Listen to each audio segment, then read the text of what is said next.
Nag-chat sa akin yung friend ko, nakita ko na yung May na hinahanap mo chat niya sa akin tapos nag-send sa akin ng picture, si May nga to sabi ko sa isip ko at may katabi siyang lalaki, hindi ko mapaliwanag yung nararamdaman ko bigla akong nasaktan nang makita kong may katabi siya, ang daming what if sa utak ko, what if yun yung kasama namin sa game na nanliligaw.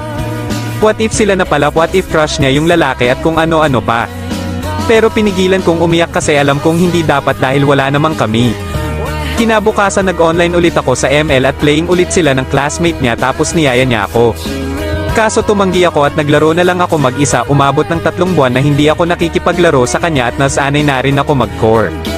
Lagi niya ako niyaya maglaro pero hindi ko na lang pinapansin kasi baka masaktan ako bandang huli kaya sinanay ko sarili ko maglaro na hindi siya kasama. Tapos tinanong niya ako ba't daw hindi ko siya pinapansin, umiiwas daw ba ako sa kanya or kung may galit daw ako sabihin ko hindi yung ganito. Pero hindi ko pa rin pinansin yung chat na at nasanay na ko maglaro mag-isa. Lumipas pa ng 2 buwan na hindi na siya nag-online at nag-chat sa akin. Sa isip ko baka busy na ulit siya kaya di niya na ako kinukulit. Pero hindi ako mapakali kaya ini-stalk ko siya sa FB, napansin ko na hindi na rin siya nag-a-update sa Facebook halos kada segundo may share post siya, nakaka 50 plus siya kada araw mag-share post. Pero yung huling share post niya ay nung August pa, ito rin yung buwan na huli siyang nag-online at ang huling post niya ay mahal na mahal kita. Mukhang may pinaparinggan siya sa post niya pero ayoko mag-assume na ako yun. Kasi alam ko naman sa sarili ko na hanggang ML lang kami. Pero sa curious ko hinanap ko yung classmate niya sa ML para matanong bakit di na nag-online si May. Chinek ko history ni May para mahanap yung kalaro niya kaso naka-hide. Kaya sinubukan ko na lang hanapin sa mga reactor ni May kung sino yung classmate niya na yon. Or kahit relatives lang ni May tapos may nakita akong mukhang relatives ni May at hindi lang relatives, nanay niya pa yung nakita ko. Kaya dali-dali ko ini-stalk, nagulat ako sa nakita ko. Si May ay nakahiga sa ospital at may oxygen na nakasalpak sa kanya. Agad ko in-add mama ni May pero hindi ako in-accept kaya nag-comment na lang ako sa post.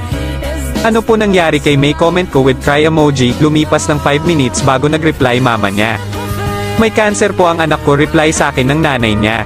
Nagulat ako nung mabasa ko yun, naalala ko bigla yung sinabi sa akin ni May na may sakit siya pero hindi ko akalaing totoo yun kasi lagi naman kami nagbibiroan pag naglalaro.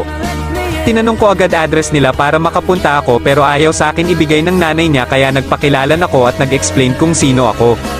Tumagal pa yung usapan bago ko napaniwala mama ni May at binigay sa akin address at nalaman ko rin na iisa lang pala kami ng school at halos 1 hour lang papunta sa ospital kung saan naka-confine si May kaya dali-dali na ko nagbihis para mapuntahan siya.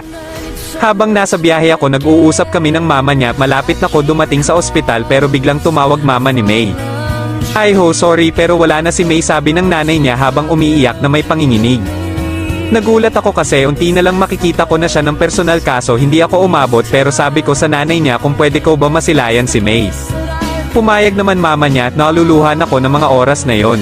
Pagpunta ko sa room ni May, sumalubong sa akin mama ni May, sorry I ho di mo na siya naabutan pero may hinibilin siya sa akin yung CP niya, sabi ng mama ni May. Sabay abot sa CP ni May, nagulat ako dahil naka-wallpaper ako sa phone ni May tapos chinek ko, nagulat ako dahil ang dami niyang picture ko sa album niya tapos chinek ko messenger niya, may message pala siya sa akin pero hindi ko nabasa dahil nasa request message pa, ito yung huling message.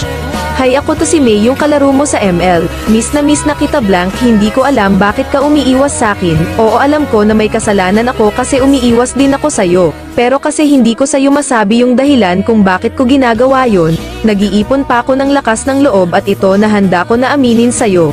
Gusto nakita blank, sa totoo lang stalker mo ko sa school kaso nahihiya ako magpakita sa'yo kaya nagfa-face mask ako lagi sa school, ilang beses tayo nagkakasalubong hehe, nahihiya lang ako. And kaya din ako umiiwas dahil may sakit ako and anytime pwede na ako mawala. Yung ilang buwan na hindi ako nakakapag-mail dahil na-hospital ako, hindi ko masabi sa'yo. Kasi alam ko naman na friends lang tayo sa mail. At yung nakakasama natin na si Michael, best friend ko yun, sinubukan ko lang kung magseselos kapag may ibang kasama pero bigla kang umiwas sa'kin. Sorry talaga kung may nagawa akong hindi maganda sa'yo, ikaw pa rin ang best duo ko. May nagsabi sa akin na nag-aaral ka mag-core pero hindi ko pa nakikita kung paano ka mag-core, kaya sana makipaglaro ka sa akin kahit isang beses gamit core, salamat.